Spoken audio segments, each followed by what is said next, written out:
चलिए अभी हम लोग प्रकरण 2 स्टार्ट करते हैं, पाइथागोरस का प्रमेय। तो पाइथागोरस का प्रमेय में देखिए आपको क्या क्या है। सबसे पहले समकोण त्रिभुज है। तो समकोण त्रिभुज आप जानते हो, जिस त्रिभुज का एक कोण 90 अंश हो उसे समकोण त्रिभुज कहते हैं। 90 अंश की सम्मुख भुजा को कर्ण कहते हैं और समकोण त्रिभुज में कर्ण जो होती है सबसे बड़ी भुजा होती है। जैसे देखिए एक त्रिभुज समकोण त्रिभुज है ABC, यहाँ पे B पे 90 अंश है, तो ये 90 अंश के सामने की भुजा AC को कर्ण बोलते हैं। और इसमें 3 भुजाएं हैं, AB, BC और AC। ध्यान रखिए इसमें AC जो कर्ण होता है ना, वो तीनों भुजाओं में से सबसे बड़ी भुजा होती है। इसका मतलब अगर समकोण त्रिभुज में तीनों भुजाएं पता हो तो आप इजिली बता सकते हैं कि जो सबसे बड़ी भुजा है वही कर्ण है। बाकी ये जो दोनों भुजाएं हैं AB और BC, इनको समकोण बनाने वाली भुजाएं बोलते हैं। AB और BC को क्या बोलते हैं? समकोण बनाने वाली भुजाएं। और इसमें ध्यान रखिए कि समकोण त्रिभुज में ये देखिए 90 अंश होता है एक कोण, बाकी दो कोण 90 अंश से कम होते हैं। देखिए AB न्यून कोण होता है, AB न्यून कोण होता है। एक सम कोण होता है, बाकी दो न्यून कोण होते हैं। बाकी जो दो कोण होते हैं वो 90 अंश से कम होते हैं। तो समकोण त्रिभुज में कर्ण सबसे बड़ी भुजा होती है। समकोण त्रिभुज में एक कोण समकोण तथा अन्य दो कोण न्यून कोण होते हैं। अब आता है कि पाइथागोरस का त्रिक क्या है। तो यदि दी गई 3 संख्याओं में सबसे बड़ी संख्या का वर्ग अन्य दो भुजाओं के वर्गों के बराबर हो तो उन तीनों संख्याओं को पाइथागोरस का त्रिक कहते हैं।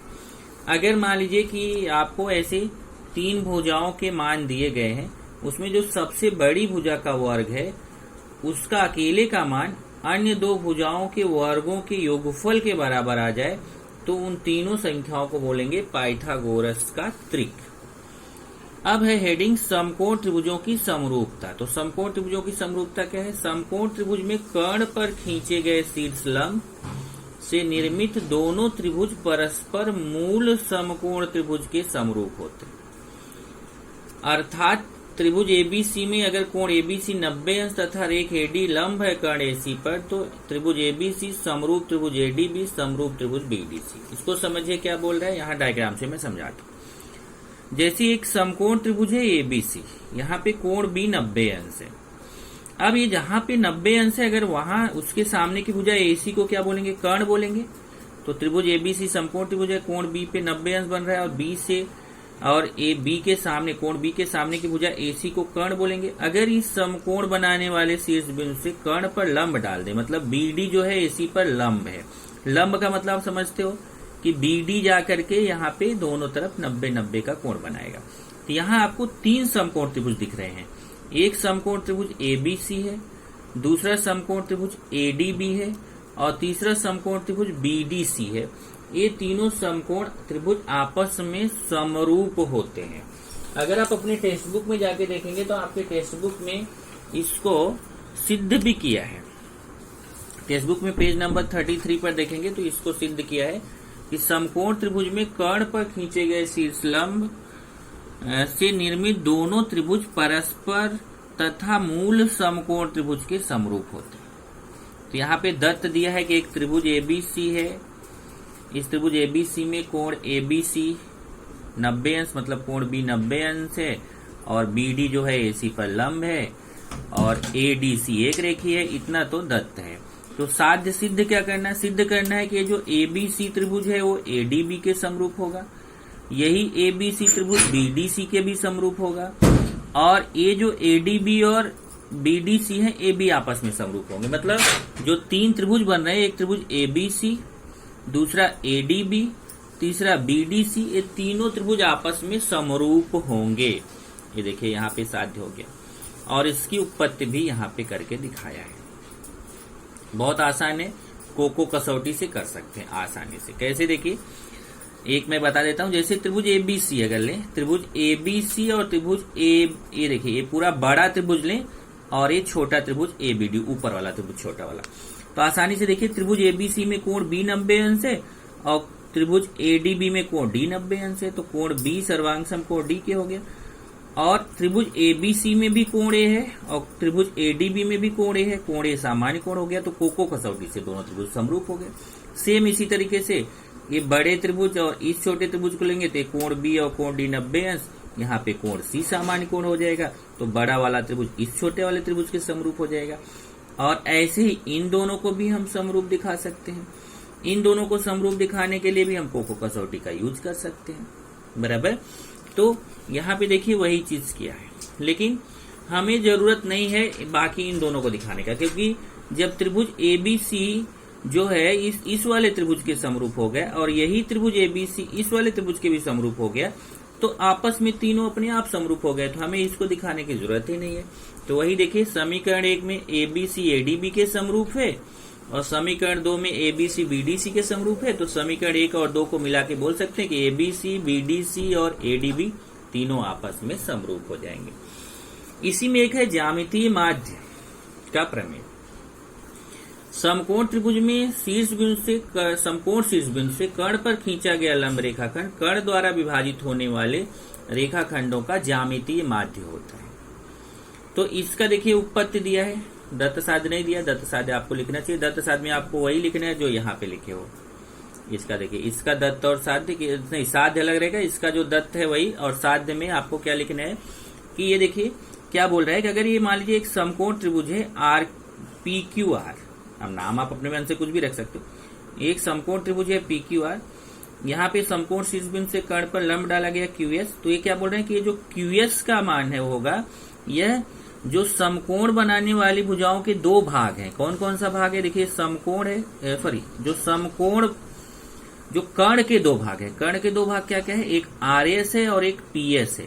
इसका ज्यामितीय माध्य होगा। ज्यामितीय माध्य का मतलब क्या होता है, ये देखिए ज्यामितीय माध्य का मतलब होता है कि उनका गुणा करने पर उसके करणी के बराबर। ज्यामितीय माध्य आप पढ़े थे नाइन्थ में आपने पढ़ा था अनुपात समानुपात में, कि अगर ए बी सी सतत समानुपात में है तो बी को ए तथा सी का ज्यामितीय माध्य कहते हैं तथा बी स्क्वायर बराबर ए गुणे सी। वैसे यहाँ पे देखिए क्यू एस जो है वो आर एस और पी एस का ज्यामितीय माध्य, मतलब क्यू एस स्क्वायर बराबर आर एस गुणे पी एस। देखिए यहाँ पे क्यू एस स्क्वायर बराबर पी एस गुणे आर एस। तो ए तो आपका ज्यामितीय माध्य हो गया। अब इस ज्यामितीय माध्य को सिद्ध यहाँ किया, बहुत आसानी से सिद्ध किया। कैसे कि ये देखिए, ये यहाँ पे आपने प्रमेय में बताया है, इस प्रमेय में कि ये जो तीनों त्रिभुज आपस में समरूप होते हैं। तो इन्होंने क्या किया, यहाँ पे एक क्यू एस आर, उसी जो ऊपर आपने सिद्ध किया उसी के हिसाब से क्यू एस आर और पी एस क्यू दोनों आपस में समरूप हो जाएंगे। जब समरूप हो जाएंगे तो समरूप त्रिभुजों की संगत भुजाओं का अनुपात समान होता है।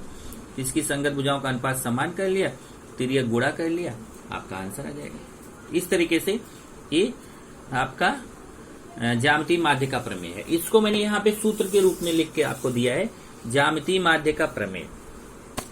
तो सूत्र के रूप में देखिए कैसे कि अगर समकोण त्रिभुज एबीसी में, ये देखिए समकोण त्रिभुज एबीसी में अगर बीडी जो है वह एसी पर लंब है, ये लंब होना जरूरी है तभी आप ज्यामितीय माध्य लगा सकते हैं। तो बीडी का मान निकाल सकते हैं कैसे, बीडी स्क्वायर बराबर एडी गुणे डीसी, बीडी स्क्वायर बराबर एडी गुणे डीसी। अगर इसका आप वर्गमूल लो तो स्क्वायर हट जाएगा, बीडी बराबर तो ये करणी में चला जाएगा एडी गुणे डीसी। तो आप चाहे ऐसे याद करिए चाहे ऐसे याद करिए। बाकी पाइथागोरस का प्रमेय है। पाइथागोरस का प्रमेय आप पहले से ही करते आए हो कि समकोण त्रिभुज में कर्ण का वर्ग अन्य दो भुजाओं के वर्गों के योगफल के बराबर होता है।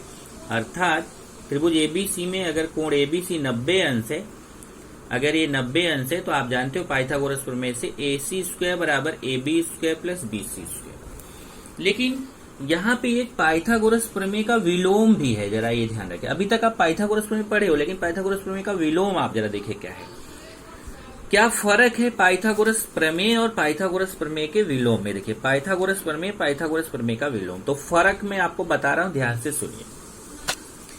अगर प्रश्न में आपको दिया है कि ये समकोण दिया हुआ हो, 90 अंश दिया हो, जैसे यहां देखिए त्रिभुज एबीसी में कोण एबीसी 90 अंश, मतलब कोण भी 90 अंश दिया है, तो पाइथागोरस प्रमेय से हम बोलते हैं AC स्क्वायर बराबर AB square plus BC square. AC square बराबर AB square plus BC square, ये पाइथागोरस प्रमेय हो गया। अब पाइथागोरस प्रमेय के विलोम में क्या करेगा, वो आपको ये तीनों भुजाओं का मान दे देगा, AC, AB और BC, ये तीनों भुजा का मान देगा और आपसे पूछेगा बताओ क्या कोण B 90 अंश है। अब आपसे कोण भी 90 अंश पूछ रहा है कि नहीं है, समकोण त्रिभुज है कि नहीं, तो आप क्या करोगे, पहले AC स्क्वायर का मान निकालोगे अलग से, फिर AB square plus BC square का मान निकाल के जोड़ोगे, AB स्क्वायर BC स्क्वायर का मान निकाल के जोड़ोगे। अगर AC स्क्वायर का मान, ये देखिए, यदि AC स्क्वायर का मान AB square plus BC square के मान के योगफल के बराबर आ जाएगा, इसका मतलब हुआ कि कोण भी 90 अंश है। तो इसमें हम बोलेंगे इसको पाइथागोरस प्रमेय का विलोम। तो एक शॉर्ट में मैं आपको बता देता हूं, शॉर्ट क्या हुआ, अगर प्रश्न में समकोण दिया हुआ है, 90 अंश दिया हुआ है, तो पाइथागोरस का प्रमेय लगेगा। और अगर प्रश्न में हमें 90 अंश पूछा है कि क्या ये 90 अंश होगा, तो फिर पाइथागोरस प्रमेय का विलोम लगेगा। और अगर आप देखेंगे तो आपके टेक्स्ट बुक में ये पाइथागोरस प्रमेय और पाइथागोरस प्रमेय का विलोम, ये दोनों यहाँ पे सिद्ध किया हुआ है। बहुत ही इंपॉर्टेंट प्रमेय है, इसको आप इंपॉर्टेंट लगा लेना। पाइथागोरस प्रमेय जो है आपका है, तो पाइथागोरस प्रमेय क्या है, समकोण त्रिभुज में कर्ण का वर्ग शेष दो भुजाओं के वर्गों के योगफल के बराबर होता है। तो देखिए इसमें सबसे पहले दत्त क्या रहेगा कि समकोण त्रिभुज, बस इतना ही दत्त रहेगा कि एक समकोण त्रिभुज है, त्रिभुज एबीसी में कोण एबीसी 90 अंश है। देखिए त्रिभुज एबीसी में कोण भी 90 अंश हो गया, ये दत्त हो गया। और साथ सिद्ध क्या करना है, पाइथागोरस प्रमेय सिद्ध करना है कि AC स्क्वायर बराबर AB square plus BC square, ये हमें सिद्ध करना। अभी तक हम क्या करते थे, अभी तक इसको हम बताते थे, आप यूज करते थे और आप मान लेते थे कि पाइथागोरस प्रमेय यही है, लेकिन अब आप खुद से सिद्ध करके देखोगे कि वास्तव में पाइथागोरस प्रमेय आया कैसे।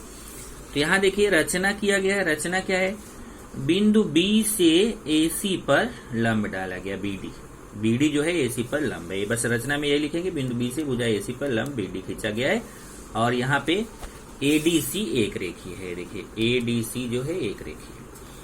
अब आसानी से इसको देखो हम सिद्ध कर सकते हैं कैसे। अभी जस्ट आपने समकोण त्रिभुज की समरूपता पढ़ा कि अगर BD जो है AC पर लंब है तो त्रिभुज ABC, त्रिभुज ADB और त्रिभुज BDC तीनों आपस में समरूप होंगे। इधर देखिए समकोण त्रिभुज ABC में BD लंब है AC पर, इसका मतलब त्रिभुज ABC, ADB और BDC तीनों आपस में समरूप होंगे, समकोण त्रिभुजों की समरूपता। ओके, जब ये आपस में तीनों त्रिभुज समरूप हो गए तो आपको इसमें क्या करना है, ध्यान से देखिए, ये जो बड़ा वाला त्रिभुज ABC है, ABC बड़ा है, यही ABC के साथ एक बार ADB लेना है और यही ABC के साथ एक बार, देखिए ये त्रिभुज ABC बड़े वाले त्रिभुज के साथ एक बार ये वाला छोटा वाला त्रिभुज लेना है और यही बड़े वाले त्रिभुज के साथ एक बार ये वाला छोटा वाला त्रिभुज लेना है।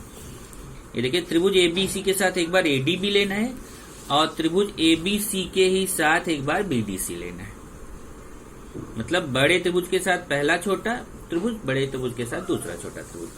और जब आप जानते हैं दो त्रिभुज समरूप होते हैं तो उनकी संगत भुजाओं का अनुपात समान होता है, मतलब AB बटे AD बराबर BC बटे DB बराबर AC बटे AB। ये तो निकालना आपको आता है, पहला दूसरा, दूसरा तीसरा, पहला तीसरा, ऐसा करके मैंने बताया था। तो अब यहाँ पे देखिए आपको क्या करना है, इन तीनों में से जिसमें ए सिद्ध करना है हमें, जिसमें AB स्क्वायर आएगा ना, उन दोनों को साथ में लेना है। जैसे देखिए AB जिसमें उसको साथ में लेना है, तो ए बीच वाला मैं छोड़ दूंगा, AB बटे AD, AC बटे AB इनको साथ में लूंगा, फिर तिर्यक गुणा करूंगा तो AB स्क्वायर बराबर AC गुणे AD, ये आ गया। सेम टाइप से समीकरण 2 भी करना है, इसमें ABC और BDC लेना है समरूप, फिर वही वैसे ही लिखना है, समरूप त्रिभुजों की संगत भुजाएं, पहला दूसरा, दूसरा तीसरा, पहला तीसरा, AB बटे BD बराबर BC बटे DC बराबर AC बटे BC। अब इसमें जिसमें BC है उसको साथ में लेना है। देखिए BC वाला साथ में लेना है, ये पहला वाला छोड़ देना है, तो BC बटे DC बराबर AC बटे BC, तिर्यक गुणा करेंगे तो BC स्क्वायर बराबर AC गुणे DC। ये समीकरण 2 हो गया।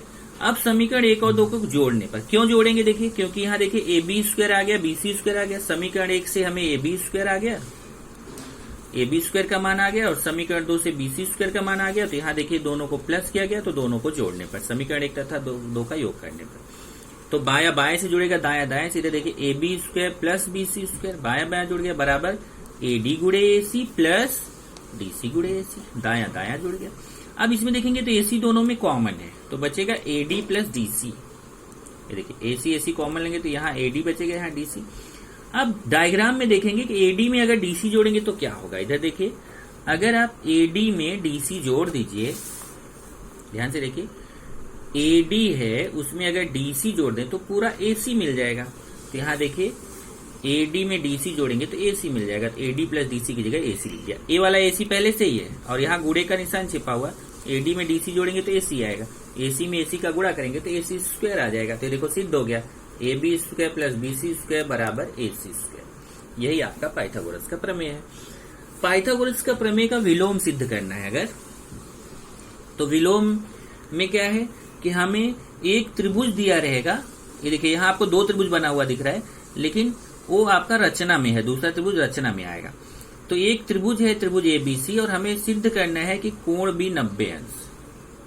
हमें सिद्ध करना है कोण बी कितना होगा 90 अंश। जबकि दिया क्या हुआ कि इसमें दिया हुआ कि कर्ण का स्क्वायर बराबर पहली भुजा का स्क्वायर धन दूसरी भुजा का स्क्वायर। देखिए यहाँ पे किसी त्रिभुज में अगर एक भुजा का वर्ग शेष दो भुजाओं के वर्गों के योगफल के बराबर होता है तो वह त्रिभुज समकोण त्रिभुज होता है। मतलब अगर किसी एक भुजा का वर्ग बराबर पहली भुजा का वर्ग धन दूसरी भुजा का वर्ग, मतलब एक भुजा का वर्ग बराबर दूसरी भुजा का वर्ग प्लस तीसरी भुजा का वर्ग, अगर ऐसा आ रहा है किसी एक भुजा का वर्ग अन्य दो भुजाओं के वर्गों के योगफल के बराबर है तो वह समकोण त्रिभुज होगा। तो ये यहाँ पे देखिए दत्त में आपको बताना है कि एक त्रिभुज एबीसी है, इसमें AC स्क्वायर बराबर AB square plus BC square इतना दिया गया है। तो दत्त में क्या आएगा, त्रिभुज ABC में AC स्क्वायर बराबर AB square plus BC square. और सिद्ध क्या करना है, सिद्ध करना है कोण भी 90 अंश। देखिए ABC बराबर 90 अंश। रचना में क्या करेंगे, रचना में देखिए रचना में क्या करना है, एक दूसरा त्रिभुज बनाना है। उसमें कैसे बनाना है, एक त्रिभुज PQR खींचना है जिसमें ये ध्यान रखना है कि AB के बराबर हम PQ लेंगे, BC के बराबर हम QR लेंगे और इसमें कोण B 90 नहीं है लेकिन हम यहाँ पे कोण Q को 90 लेंगे। ध्यान देना, हम एक त्रिभुज खींचेंगे, उस त्रिभुज को खींचते समय कैसे खींचेंगे कि जितना BC की लंबाई उतना QR ले लेंगे, लेकिन Q पे हम 90 अंश बना देंगे। उसके बाद जितना AB की लंबाई है उतना QP लेके यहाँ कट कर दिया और ये PR को मिला दिया। मतलब हमने ये AB के बराबर PQ लिया, BC के बराबर QR लिया, लेकिन यहाँ एक चीज एक्स्ट्रा ले लिया, यहाँ पे हमने 90 अंश ले लिया जो कि यहाँ पर नहीं है। ये देखिए रचना, त्रिभुज PQR इस प्रकार खींचिए कि AB बराबर PQ, BC बराबर QR, कोण PQR बराबर 90 अंश। अब इसकी उत्पत्ति इसकी बहुत ही आसान है। ये देखिए कैसे, अगर ये समकोण त्रिभुज है, अगर ये समकोण त्रिभुज है तो यहाँ पे पाइथागोरस का प्रमेय लग जाएगा, PR स्क्वायर बराबर PQ square plus QR square लग जाएगा कि नहीं। कि यहाँ देखिए त्रिभुज ये कोण Q 90 अंश है तो ये कर्ण हो गया, कर्ण का स्क्वायर बराबर पहली भुजा का स्क्वायर धन दूसरी भुजा का स्क्वायर। इसमें तो हम पाइथागोरस लगा सकते हैं, इसमें नहीं लगा सकते क्योंकि यहाँ 90 नहीं है, लेकिन इसमें तो लगा सकते हैं। PR स्क्वायर बराबर PQ square plus QR square. इधर देखिए PR स्क्वायर बराबर PQ square plus QR square Pythagoras के प्रमेय से। अब ध्यान से देखिए, रचना में हमने PQ की जगह AB लिया, PQ बराबर AB लिया है, QR बराबर BC लिया, तो मैं PQ की जगह AB लिख सकता हूँ, QR की जगह BC लिख सकता हूँ। देखिए PQ की जगह AB लिख दिया, QR की जगह BC, तो ये हो गया AB square plus BC square. पर दत्त में देखिए AB square plus BC square बराबर AC स्क्वायर लिखा है। देखिए दत्त में AB square plus BC square बराबर क्या लिखा, AC स्क्वायर।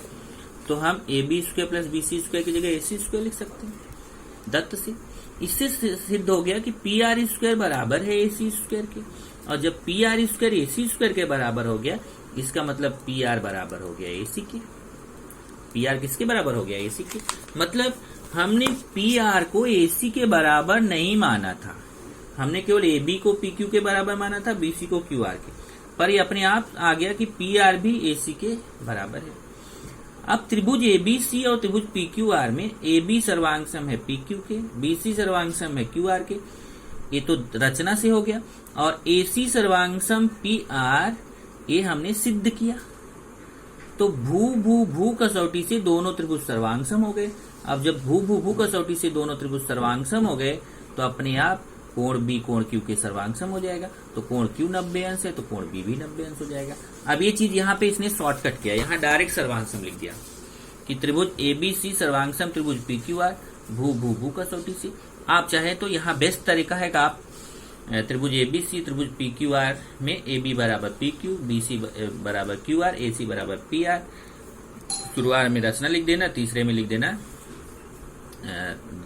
तीसरे में क्या लिख देना, सिद्ध किया, या यहाँ समीकरण लिख देना, समीकरण 1 से।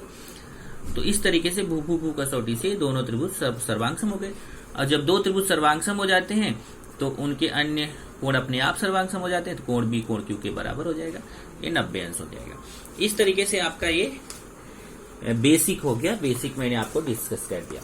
अब इसमें आप आगे बढ़ेंगे तो एक कुछ बेसिक और है, जैसे 30 60 90 त्रिभुज का प्रमेय है। तो 30 60 90 त्रिभुज के प्रमेय में यदि किसी त्रिभुज के कोण 30 60 तथा 90 अंश हो तो 30 अंश की सम्मुख भुजा कर्ण की आधी होती है तथा 60 अंश की सम्मुख भुजा कर्ण की करणी में 3/2 गुना होगी। तो जैसे देखिए ये 30 60 90 त्रिभुज का प्रमेय क्या है कि अगर मान लीजिए एक त्रिभुज हो, उस त्रिभुज में एक कोण 30 हो, दूसरा 60 हो, तीसरा 90 हो, और आपको कर्ण का मान मालूम हो तो बाकी दो भुजाएं आप निकाल सकते हैं। या अगर इन तीनों में से कोई भी एक भुजा मालूम हो तो बाकी दो भुजाएं आप निकाल सकते हैं। ये देखिए सूत्र है कि जो अगर कर्ण मालूम है तो 30 अंश की सम्मुख भुजा जो होगी वो कर्ण की आधी होगी, और 60 अंश की सम्मुख भुजा जो होगी कर्ण की करणी में 3/2 गुना होगी। सूत्र याद कर लीजिए, अगर किसी त्रिभुज में एक कोण 90, एक 60 है, एक 30 है, तो 30 अंश के सामने की भुजा कर्ण की एक बटा यहाँ पे गलत है जरा, 1/2 गुना रहेगी। वहां पे 1 करणी में 2 मैंने लिखा है, 1/2 कर्ण की आधी मतलब क्या होता है 1/2, 1/2 गुणे कर्ण। तो यहाँ 30 अंश की सम्मुख भुजा बराबर 1/2 गुणे कर्ण, और 60 अंश की सम्मुख भुजा करणी में 3/2 गुणे कर्ण हो जाएगी। तो ए हो गया 30 60 90 त्रिभुज। और 45 45 90 त्रिभुज का प्रमेय क्या होगा, यदि किसी त्रिभुज के कोण 45 45 तथा 90 अंश हो तो 45 अंश के सम्मुख प्रत्येक भुजा की लंबाई कर्ण की 1/2 करणी में 2 गुना होगी। इसमें क्या है कि जैसे मान लीजिए एक त्रिभुज है, इसमें ये 45 45 90 है, तो 45 अंश के सामने की भुजा क्यू आर और ये 45 अंश के सामने की भुजा पी क्यू, ये तो कर्ण रहेगा 90 अंश के सामने। तो ये दोनों भुजाएं समान होंगी और कर्ण की कितने गुना होगी 1/2 करणी में 2 गुना। तो तीनों फॉर्मूला याद करिए, 30 अंश की सम्मुख भुजा 1/2 गुणे कर्ण, 60 अंश की सम्मुख भुजा करणी में 3/2 गुणे कर्ण, लेकिन ये 30 60 90 होना चाहिए। अगर 45 45 90 है तो 45 अंश की सम्मुख भुजा का सूत्र होगा 1/2 करणी में 2 गुणे कर्ण।